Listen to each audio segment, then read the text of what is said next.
Welcome back. It's kind of interesting. I went to plug my cell phone into a charging device, and I got this message back. Made me think. It says this something to the effect: this device is too strong for this or this phone. Please change. So I changed, and while I was changing, I was thinking, maybe that message was kind of for me too. Sometimes I may come across as being, what's a word I want to use? Maybe overzealous would be the right word.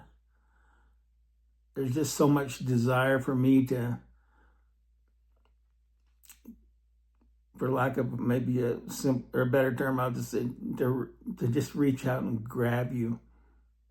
And after I hug you, to just tell you how much I care and what I'm trying to do here and help you to understand and believe what I'm saying,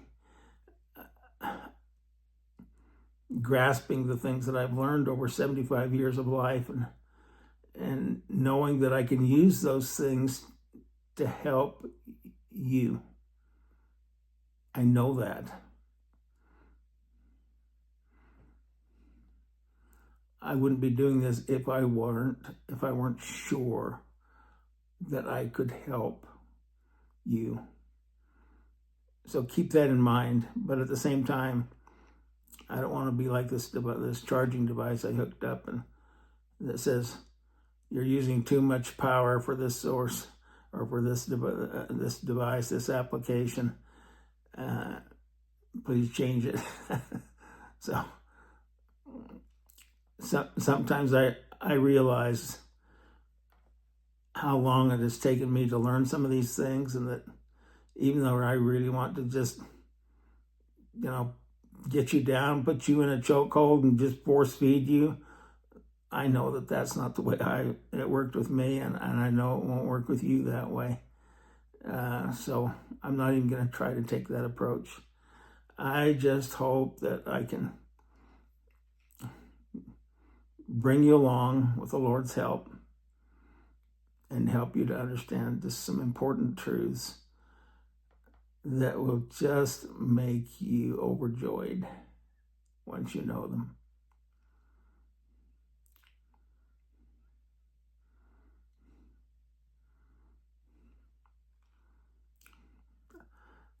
As I take that pause, I'm trying to visualize some faces being overjoyed, and I realize that's not going to happen until you actually get there. But if you'll stay with me, it's coming. I know some stuff that will make you feel overjoyed. Well, enough about me and this project, but occasionally I just kind of get reflective and think what I'm really all about here, and if anybody's even going to care. I hope so. It's a little bit like, well, just in your mind's eye. Sometimes when I do the mind's eye trick, I actually close my eyes and I visualize. So that's what I want you to do. Kind of close your eyes and visualize. And just imagine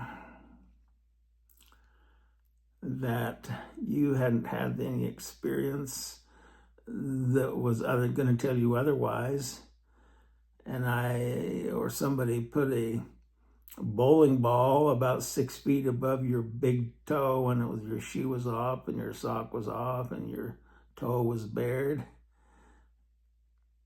about 6 feet up, and they were going to drop that bowling ball right squarely on your big toe. On this earth, if you actually did that, I haven't, by the way, but if you actually did that, there would be some laws go into effect that would cause you excruciating misery and pain.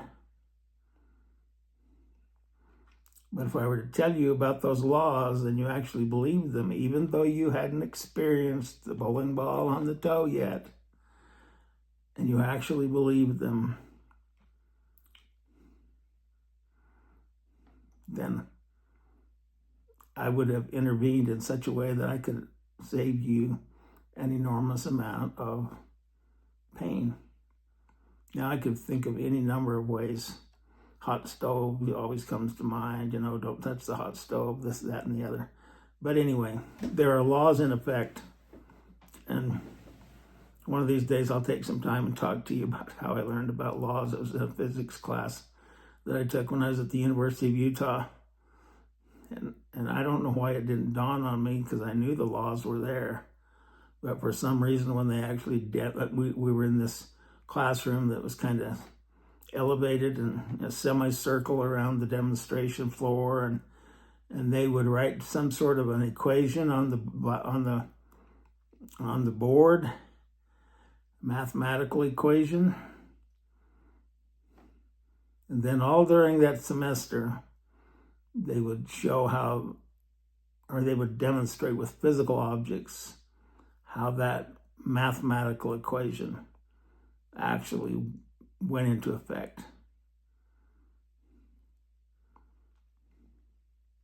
And it just made me realize, like I said, it's kind of strange that it would hit me that hard, because part of it I think I kind of knew. But the demonstration was such that it drove home, maybe is the word to say it, it drove home the fact that there are physical representations of that mathematical law. Well, I guess the point that I would make as we talk about all these things is that there is a spiritual consequence, that there's a spiritual enactment of spiritual laws. Now, there's a place in the scriptures, I won't go to it right now, where it says that everything that the Lord has made, he's made nothing that is temporal. Even all things, that all of his creations had a spiritual purpose. So they were to be considered spiritual in nature. And I'm coming to realize more and more that that's true. And in fact, a lot of the emphasis that I've been giving here from the transcendental period in American history. By the way, did you know that period of time when there was kind of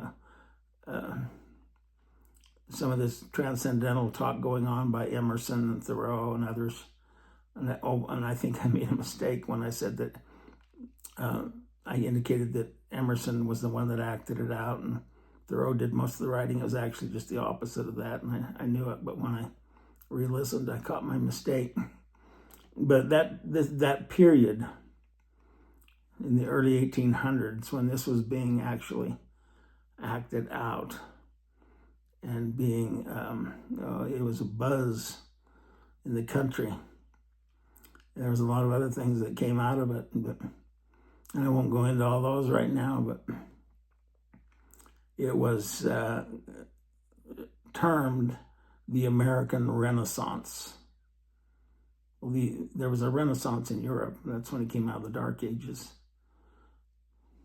Started inventing things like the printing press, and things just took off. Well, in America, I guess there was some sort of a dark age too, but when people started talking about knowing truth intuitively and acting on that, because it was an innate power, something you had within you, and people started to let that thinking be a part of their lives, it's interesting to me that they would call that the American Renaissance, because Renaissance actually means rebirth. It's interesting to me too that when it comes to spiritual things, we speak of things as a rebirth. Well, it's my belief that if we understand how the Lord messages us, like I said last time, and prompts us, if we heed what he has to say,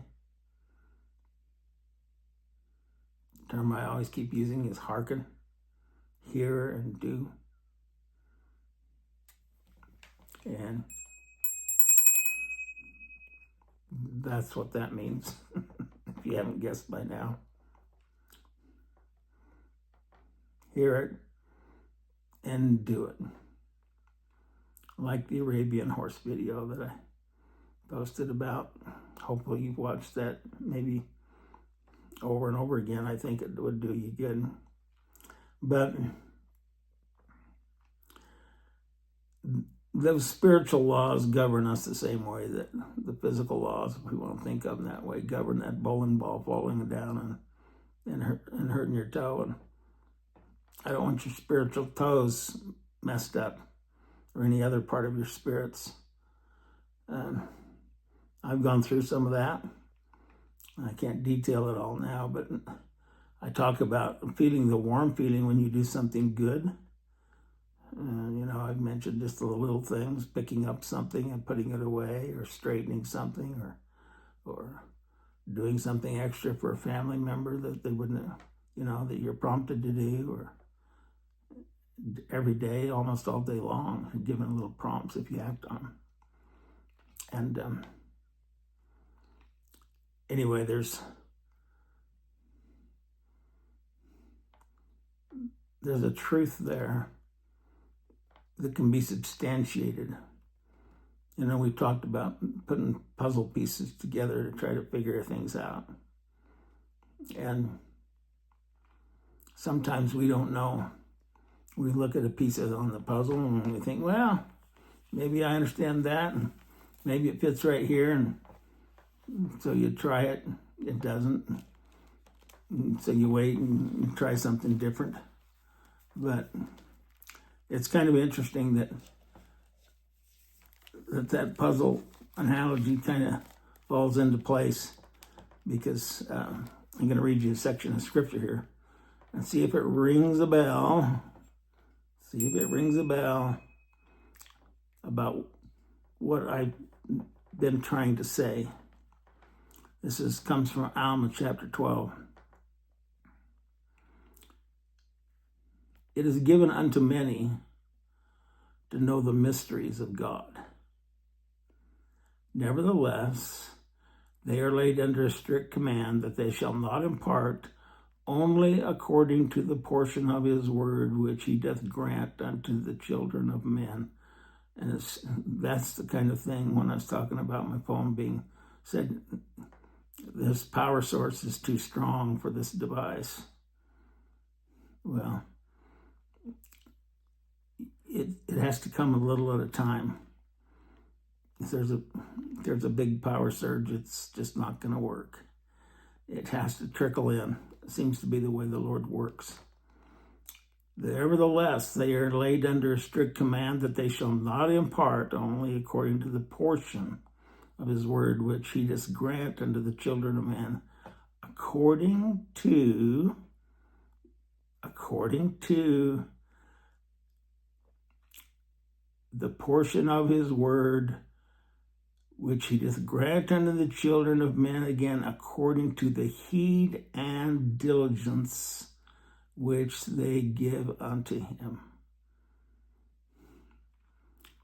What that says is, in just maybe simpler language, however, that's fairly simple, is when the Lord prompts us to do something, he's not going to prompt us in big surges, and he's not going to have us do some extravagant thing. He's not going to have us,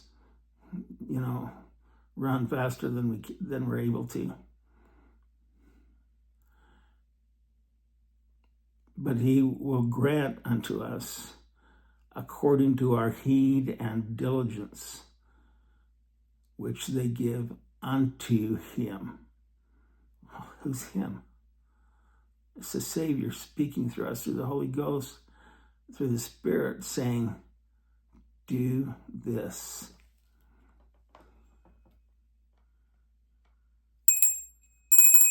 Almost didn't ring there.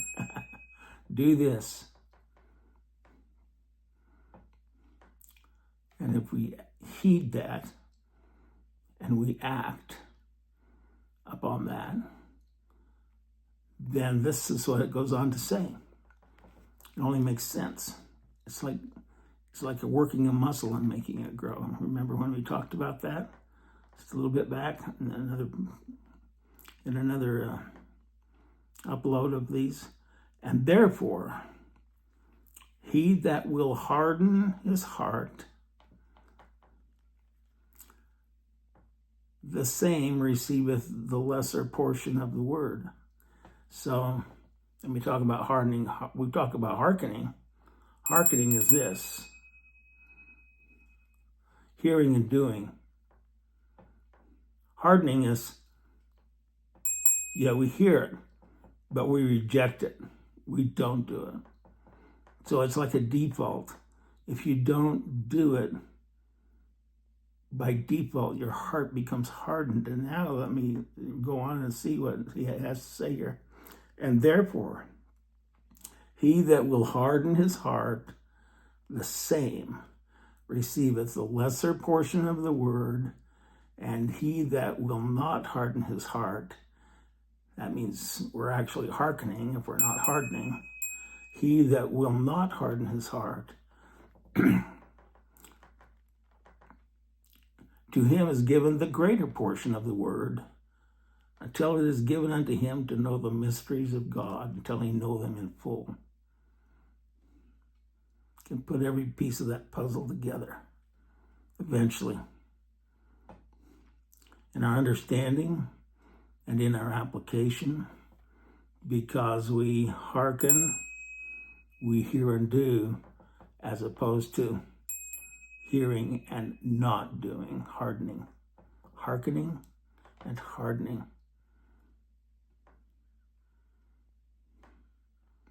Those two choices go with us all through the day, every single day. I've come to find out.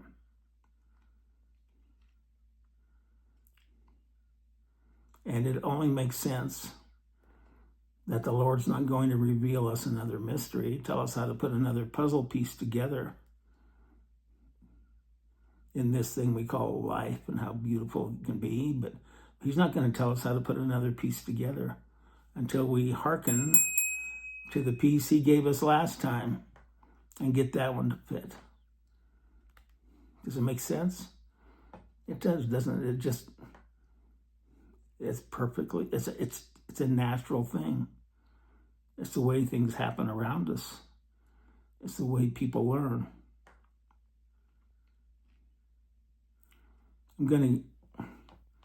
I wasn't going to do this, but I think I will right here. I'm going to insert something, and I may return to it later. The reason I got my hand out here is you can use your hand to take you through a learning process. So there's my hand.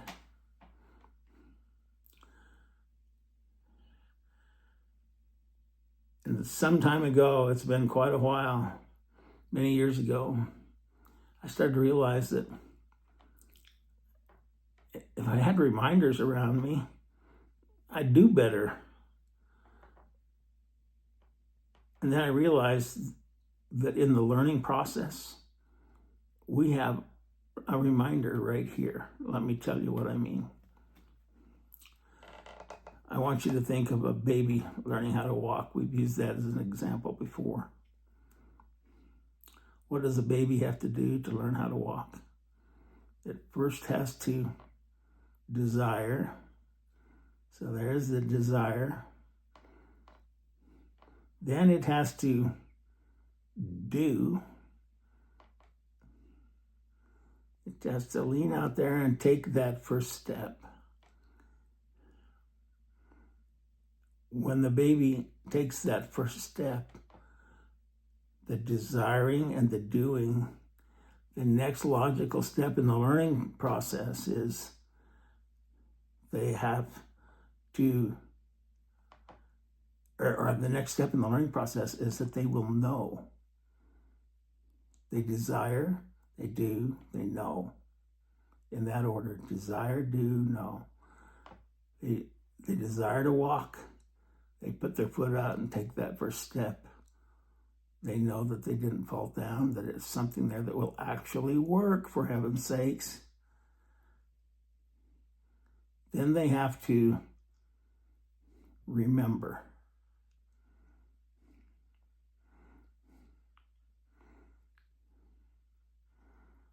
Desire, do, know, remember. And if they could do this, I mean, think about it. A little baby, if they forgot what they did last time, then have to start all over again. But the Lord doesn't work that way. Desire, do, know, remember. Remember how good it felt last time, little baby, when you could take 2 steps and actually put your hand off the wall, and there you were, standing up just like a grown-up. And then when you take one more step and then another one and into mama or daddy's arms or up against the chair next to you, you got a little feel for what it was like, and then you must remember. So desire, do, know, remember. And you're probably thinking, okay, what's the next one? Well, the next one, just like the thumb on your hand, the next one is become. What does that baby become? A walker. Because that baby desired, do, know, remember, and they become. Isn't it sweet to have that reminder right there every day? As you go through life, you can think, okay, how am I going to pick up on this? Desire, do, know, remember, become. And it's interesting that that thumb is the one that really puts the grasp on it. Really puts the grasp on it and locks it down. Gives you the firm grip. Because you don't see many grown-ups crawling around like babies, do you? No. They certainly learn to walk, and then they start to run, and then it just goes on from there, and they do wonderful things. But they don't stay crawling around like babies. Well, it's the same with these mysteries. If we hearken to the word, we'll learn the mysteries. And if we don't hearken to the word, the learning process stops.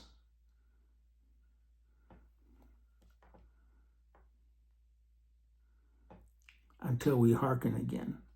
Once we hearken, then is given to, as it say, it is given unto many to know he who will hearken will know the greater portion of the word. He that won't will know the lesser portion of the word, till he knows nothing at all, till he doesn't even remember what it was like to have that first step.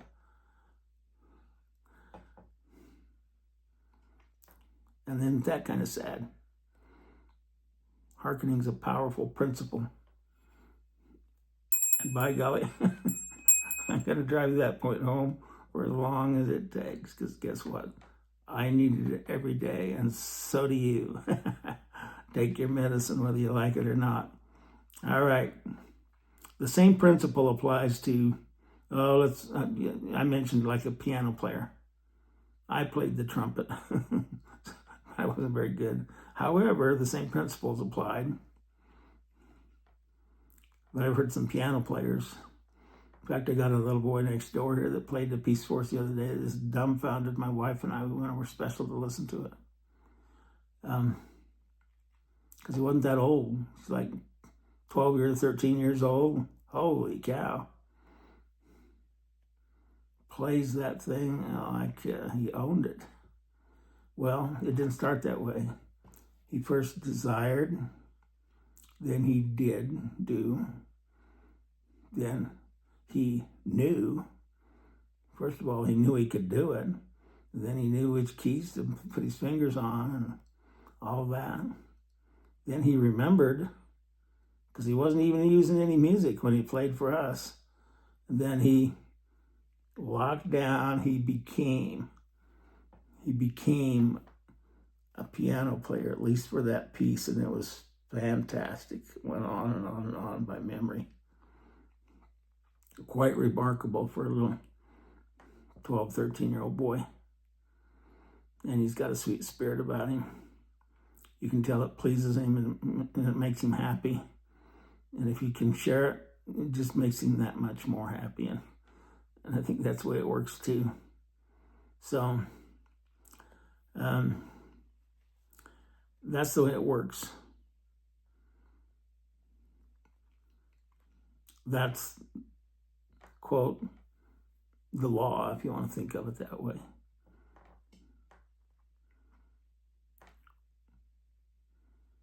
Just like the bowling ball has a mathematical law that when you let go of it, it's going to fall down and hurt your big toe big time.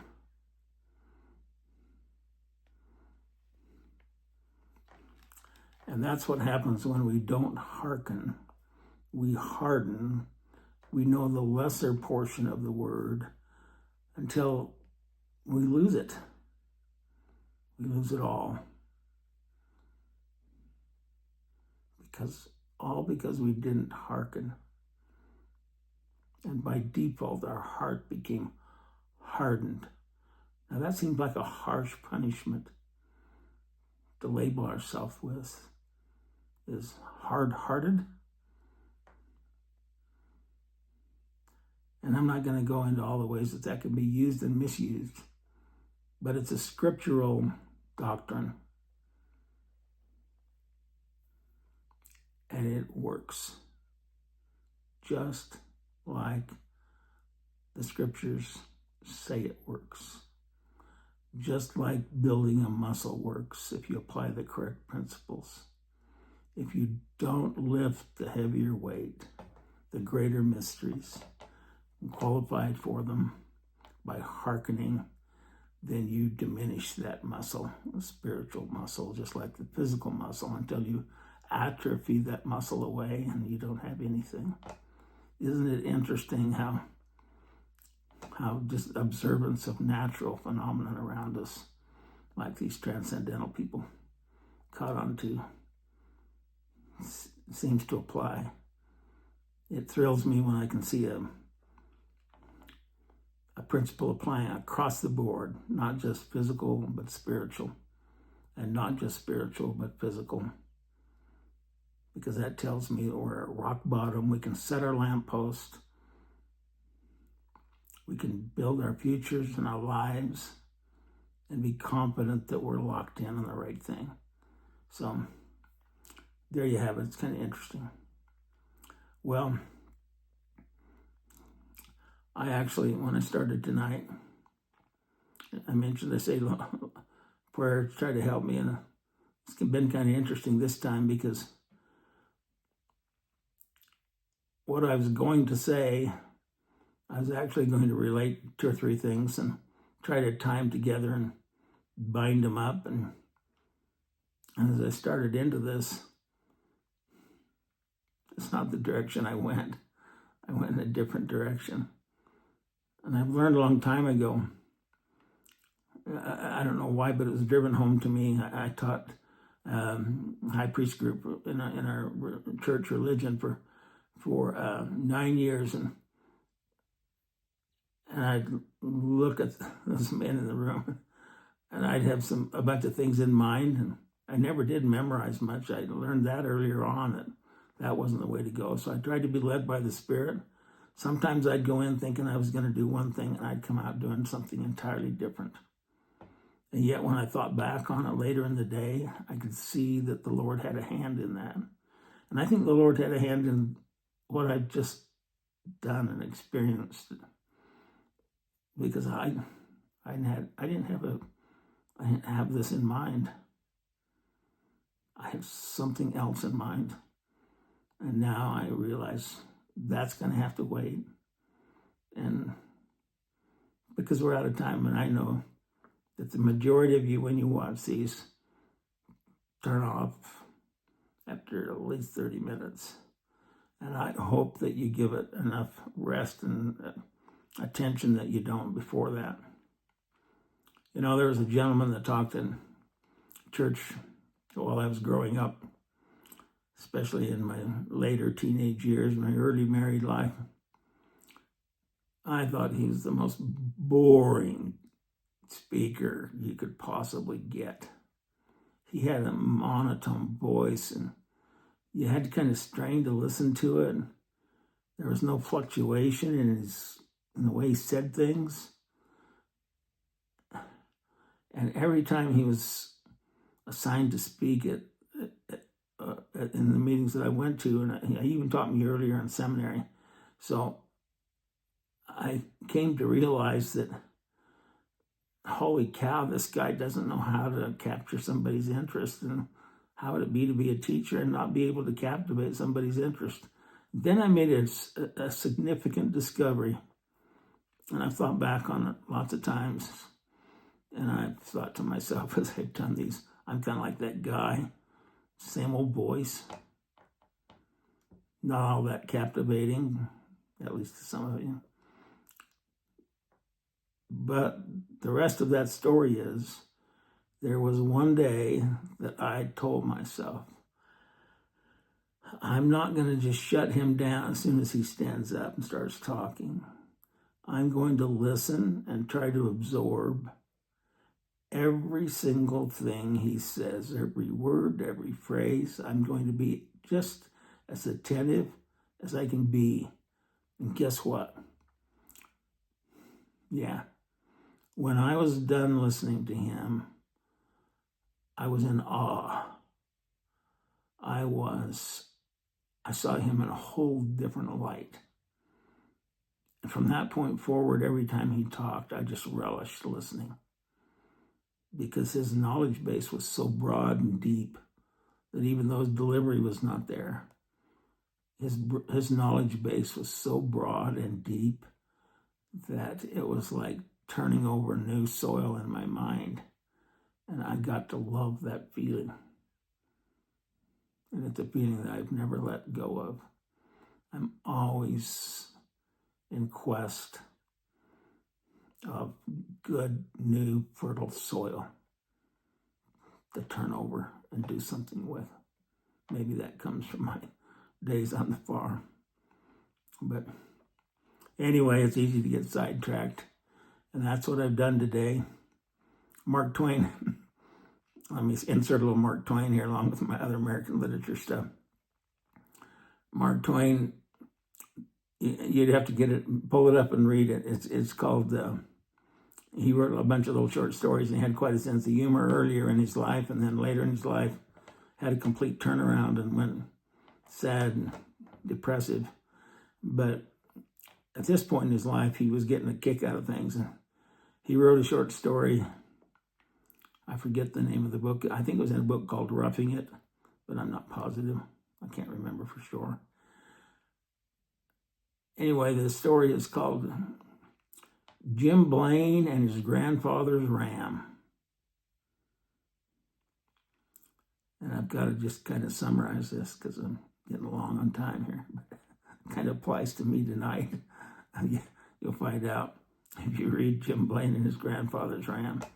It's just a short story, and it tells a story about Jim Blaine. I think they were in Carson City, Nevada, if I remember right. And the locals there really liked to get Jim Blaine out in the woodshed where you could get him away from things, and they'd always take just enough liquor to get him so-and-so inebriated, maybe not drunk. But anyway, it'd loosen his tongue up. And he'd always start this story that would just entertain everybody for 45 minutes or so until he kind of got tired and went to sleep. But you got to read that story. Anyway, he starts out talking about Jim Blaine, or his grandfather's old ram. And he said, let me tell you a story about my grandfather's old ram. And then I can't remember exactly how it went, but he'd say, Now he lived down in such and such a county, and in that county, this is where they had that guy that had the jumping frog. I don't remember how it went, but anyway, he would go from one thing to the next, and he would just start into the Jim Blaine and his grandfather's ram. Then he would go into another story, and that story would remind him of another event, and that story would remind him of another. And when the 45 minutes were over, they knew nothing about his grandfather's old ram, but they were powerfully entertained. So I hope if nothing else, I've entertained you tonight, because I kind of did that same thing. I went into this thinking, this is where I want to go. And partway along there, I feel like the Spirit said, don't go down that path tonight. And I think I hearkened. And I guess you'll have to be the judge. Don't judge me too harshly, because I'm your friend, and I always will be. So come back here and see me. Bye.